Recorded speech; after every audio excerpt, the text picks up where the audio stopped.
മനോവ്യസനം ഹേതുവായി മനുഷ്യന്റെ മനസ്സ് ഇടിഞ്ഞിരിക്കുന്നു. മനസ്സിടിക്കരുത്, ധൈര്യപ്പെടണം. ഏത് പ്രശ്നം വന്നാലും പറയണം, അതിനെ ഞാൻ ജയിച്ചിരിക്കും.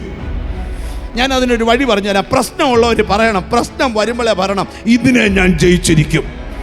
എത്ര പേര് അതിന് ആമി? നിന്റെ കുഞ്ഞിൻ്റെ ഫ്യൂച്ചർ, അതിനെ ഞാൻ ജയിച്ചിരിക്കും. നിന്റെ ബിസിനസ്സിന്റെ തടസ്സം, അതിനെ ഞാൻ ജയിച്ചിരിക്കും.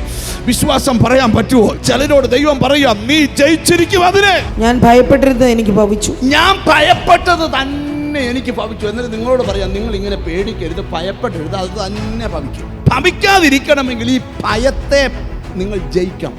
ധൈര്യപ്പെടുവീൻ, ധൈര്യപ്പെട്. അതുകൊണ്ട് പുരുഷന്മാരെ ധൈര്യത്തോടിരിക്ക. 14 ദിവസം കൊടുങ്കാറ്റ് അടിച്ചുകൊണ്ടിരിക്കുക. സൂര്യൻ ഉദിച്ചില്ല, ചന്ദ്രൻ ഉദിച്ചില്ല. പക്ഷേ എത്ര കടലിളകിയാലും എന്നോട് പറഞ്ഞ പോലെ തന്നെ